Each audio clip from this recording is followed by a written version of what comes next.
All right.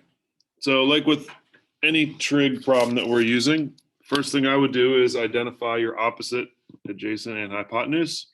So if we're using k, sine of k, cosine of k, tangent of k, we're trying to figure out this angle. So directly across from that will be opposite.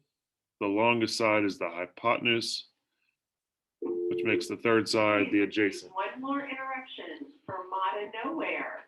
If you are a member of Fermata Nowhere, please report to the rotunda outside the main office. Thank you. All right. And another thing I recommend you guys do, especially until you guys understand this a little better, I would write down SOHCAHTOA.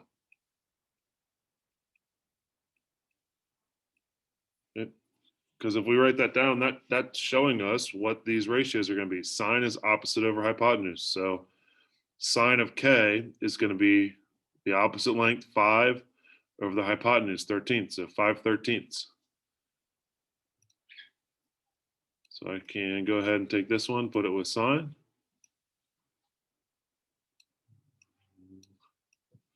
And go ahead and take my cosine. Cosine is adjacent over hypotenuse, so 12/13. And that leaves tangent, which is opposite over adjacent, 5/12. Okay.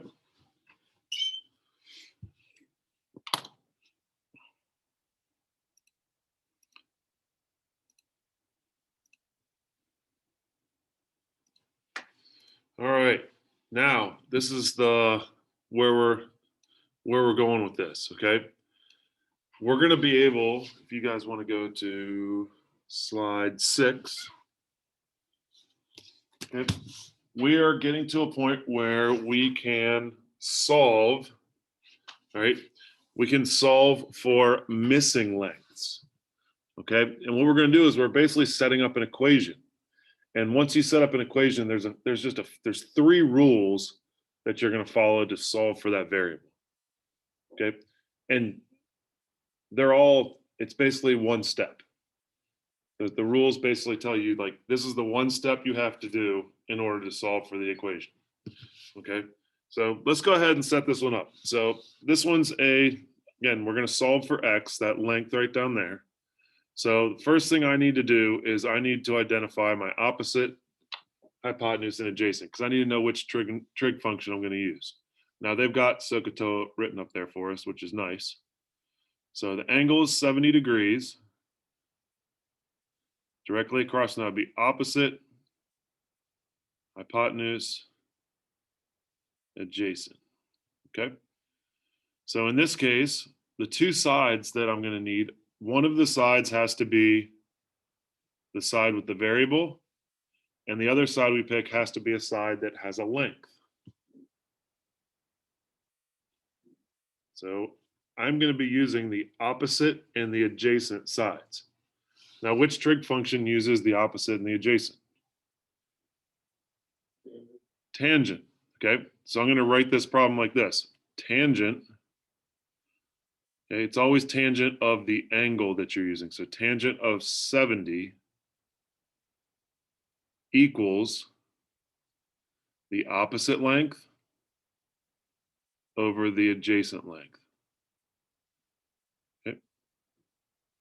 Now, this equation is set up correctly. I don't know why So tangent of 70 equals x over 3. All right. Now, here is the rule we use in this situation. When x is high, you multiply. Okay. When x is high, you multiply. Here's what's going to happen. We can rewrite this equation as x equals 3 times the tangent of 70. All right. Now, the reason why we can do that is because if I multiply both sides by 3, the 3 that's on the bottom on the right side of the equation will cancel out, and I'll be left with 3 times tangent of 70 on the left. Okay. But again, when you set up a trig function equaling to a ratio, when the variable's high, you multiply to get your answer. So this is where you're going to need the calculator. okay, when you're doing this. So to solve, to get my final answer, I'm going to do 3 times tangent of 70. And now it tells us round any decimals to the nearest tenth. My answer I got was 8.242432258. Wait. The nearest tenth would be 8.2. Now, What do you do? Like, how do you figure out a tangent? It's 70 or what? the angle is 70. This angle is 70. When I do the tangent of 70, it's giving me Where do you get a tangent of 70? I'm plugging it in the calculator. What's a tangent? Like there's 3. Tangent is always the opposite side length over the adjacent side length.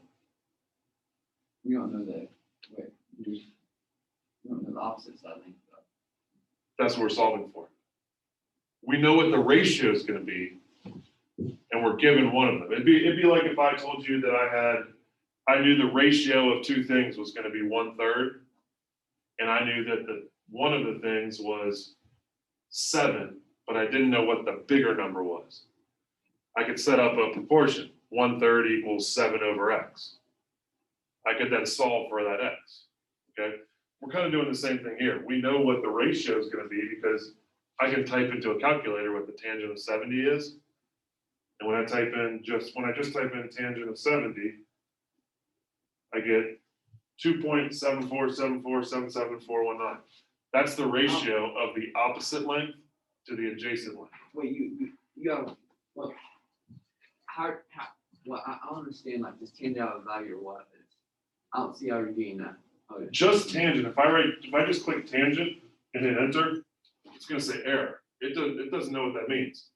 I've got to give it an angle measure because the angle is going to determine. Like think about this. Tangent is always the opposite over the adjacent side. So if my tangent angle, should I have something easier to draw on? Let me pull up something else here.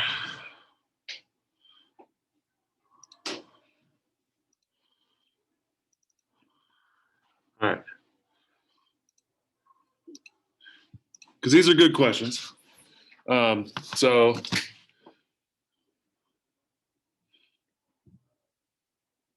let's do one where we've got a small, where we're talking about this angle. That would make this the opposite, this the adjacent. Okay. Now, if tangent is always the opposite side length over the adjacent, if I had a small angle here, like 20 degrees, okay, this side over here directly across from it, the opposite, is going to be smaller than the adjacent side. Okay, so when I type in tangent of 20 in my calculator, tangent of 20, I get a ratio of, well, 0.36. We'll go to 2 places. I just don't know what the tangent means in the calculator. I don't know how they calculate numbers for that. Like, Because they know what the ratios, they know what the ratio is going to be. The calculator, it's built into the calculator. so you don't know the ratio. I mean, I don't know it off the top of my head. You can't do trig by hand. You have to have a calculator. Or that binder full of charts and tables. That was the only way to do it. It's impossible. It's impossible. We don't understand the math well enough to be able to do it all by hand. We don't have enough side lengths to do it. We could do it if we had 2 side lengths, but we don't. So you got to use the calculator. But I'm trying to show you right now on the board is that when we know when we have this small tangent angle, we know that our ratio is going to be less than 1 because we know that the opposite side is going to be smaller than the adjacent side. Now, if I redraw another triangle here, but I make this angle up here, let's say it's 60 degrees. All right. Let's make it 65 degrees. All right. Now the opposite side is going to be bigger than the adjacent side. Okay. It's going to be bigger. So my ratio should be bigger than 1. So let me do tangent of 65. 2.14. Okay. Now I know my ratio is going to be bigger than than 1 because I've got an angle that's bigger here that makes this opposite side bigger than the adjacent side. Okay. But again, the key to this is that we know that tangent will always be tangent of the specific angle we're dealing with will always represent the ratio of the opposite and the adjacent side. All right. Go back to Desmos. And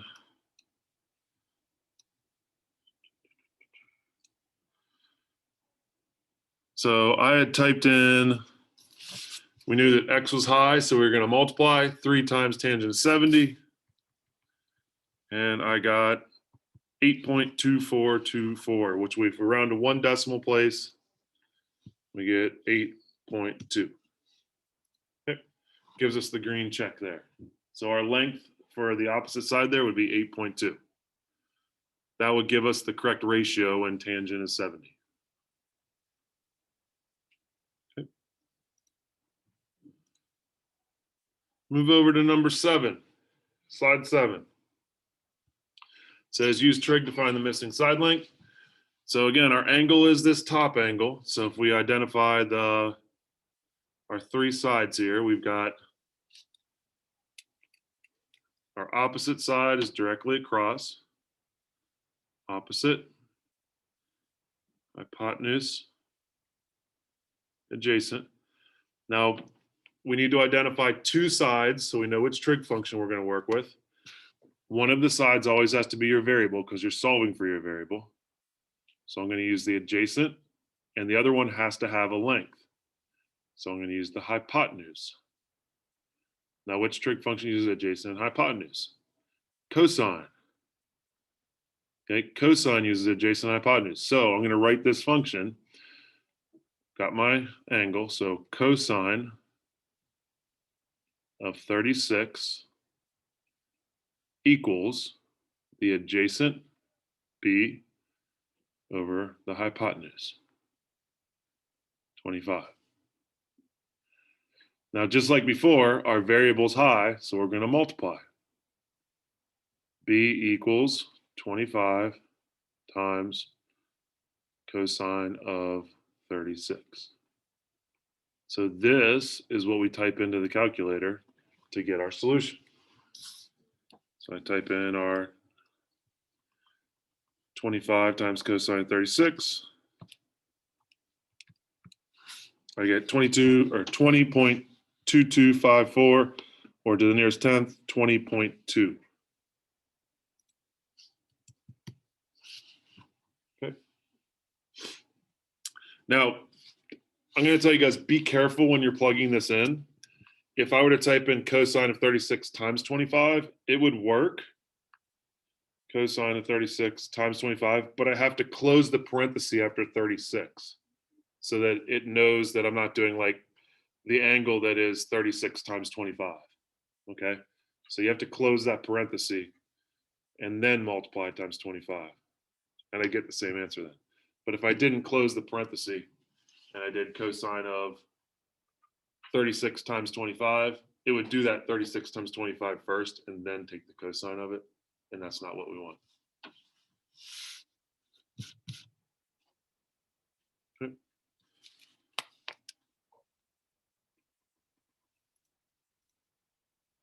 All right. Next one. Okay, this one, the triangle is kind of oriented a little bit different on slide 8. Okay, but the process is the same. We're solving for a side length. I identify my angle first, and I need to label my opposite, hypotenuse, and adjacent. So the angle is right here. So opposite, directly across with 90 is the hypotenuse. And that makes this third side the adjacent. So one of the sides needs to be the variable. The other side needs to be one that has a length. So I'm going to be using O and H. Wait, so so the hypotenuse is always the side that brings the 2 legs together, right? Correct. Yeah, the hypotenuse is never one of the legs. So it's always, I always like to think of it, it's always straight across from 90 degrees. So what about the adjacent and the opposite? So you have to figure out which angle you're using. And in this case, I'm using 50. And the opposite side is always directly across from the angle. But there's a 40. You're very quickly. You have to pick the angle. You have to pick, you can only pick one of those two angles. If that 40-degree angle was there, we could use the 40, but then the opposite side would change. If I pick 50 as my angle, then I have to go, You know that side's 40. you know, the angle's 40. So opposite is switched, right? Yep, that's right. So now I'm picking 50 just because it's already written on the diagram.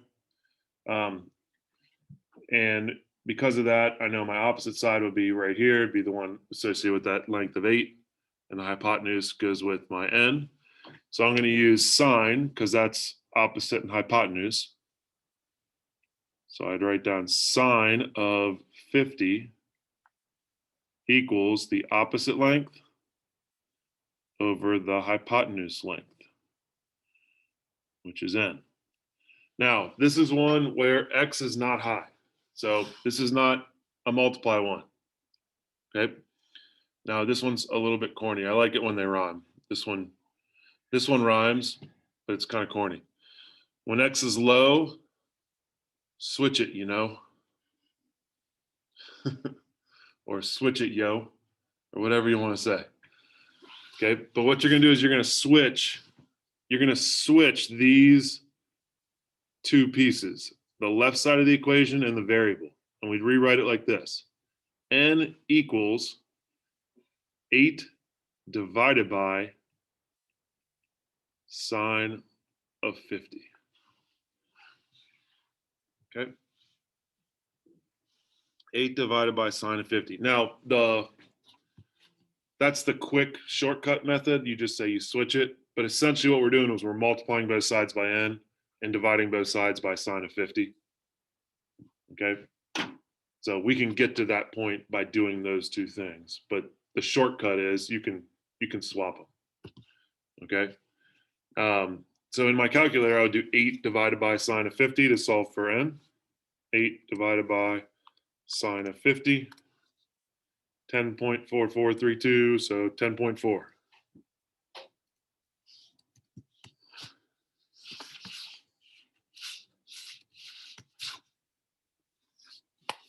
Okay. So when x is high, you multiply. When x is low, switch it, you know.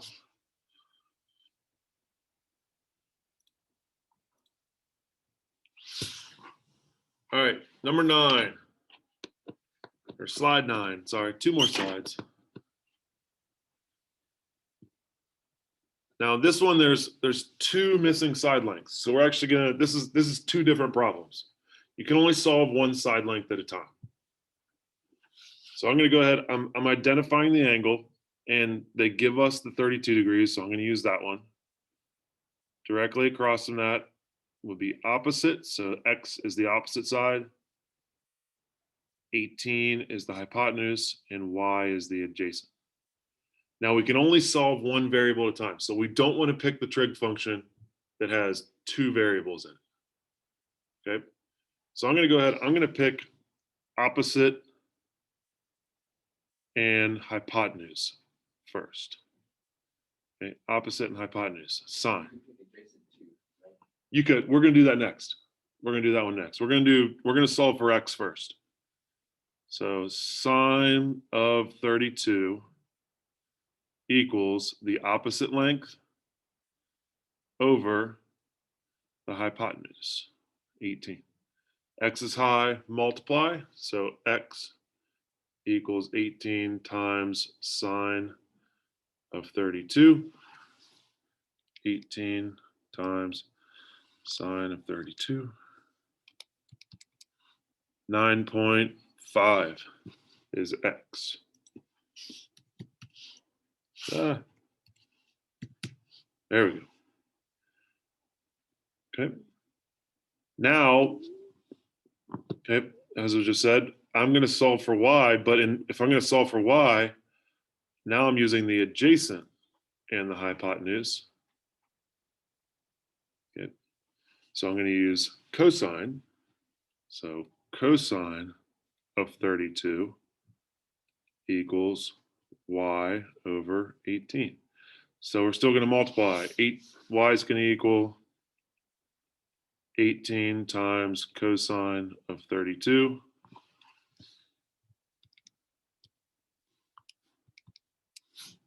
And I get 15.3.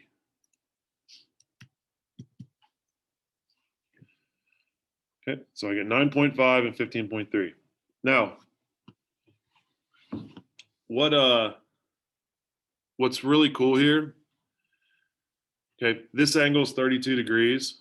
Now, I could figure out that third angle and it would be 58 degrees. Okay. Now, when I type in my calculator, I'm going to do sine of 32 degrees. I'm just going to type in sine of 32. I get 0.5299192. Okay. If I were to switch and instead of using this 32-degree angle, I now use the 58-degree angle. Okay. But so how? It's kind of confusing for me. You're only working with one angle at a time. I'm just showing you right now, I'm showing you the relationship between sine and cosine. Okay. And when I used sine and cosine, but I used them with 32 degrees to solve for x and y initially. I'm just showing how if I were to use 58 degrees, I just figured out that sine of 32 degrees equals 0.5299. If I were to do cosine of 58 degrees, cosine of 58, I get 0.5, I get the exact same number. And that's because when I do cosine of 58, my opposite and hypotenuse with the first sine of 32 is now the opposite and hypotenuse when I use cosine of 58. Well, I'm worried like when the test comes, I'm not gonna be able to do this in this question. It's hard. I understand. You're not testing for another week. We're going to practice tonight and more before we take the test. You'll be okay. And if you're still struggling as we move on, then we'll arrange a time to get some more help. But I know this is the first time you guys have seen Trig, so I don't expect you guys for it to just click. You need to be experts at it. It's going to take some practice. All right. I want you guys to try this one on the 10th slide. Okay, give it a try. See if you guys can do this one. You got your angle, 48. So identify your opposite, hypotenuse, and adjacent. Pick one of the variables. See if you can set up the trig function correctly. If it's high, multiply. If it's low, switch it, While you guys are doing that, I'm gonna assign your Edulastic assignment so it's ready for you when you're done with this.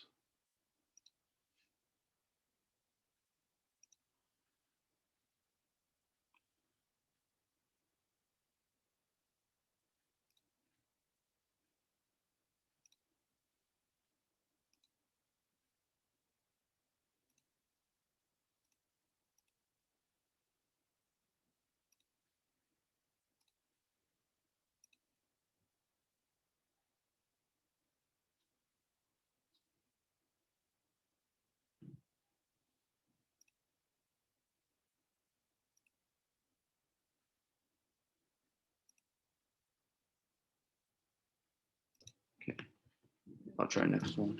Okay.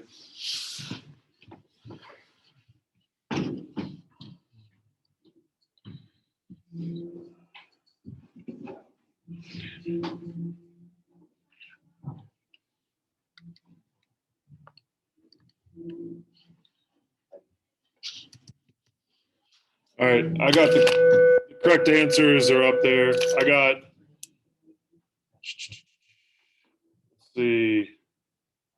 I got 14.9, 11.1, and it obviously gives you the green checkbox if you got it right. There is an Edulastic assignment in there for you guys to work on tonight. It is due tomorrow. It is practicing this, all right? It is more practice with understanding these trigs, solving for side lengths, okay? Solving for side lengths. Thank you for bearing with me today. I know this is new stuff. We will get better. Have a good Thursday.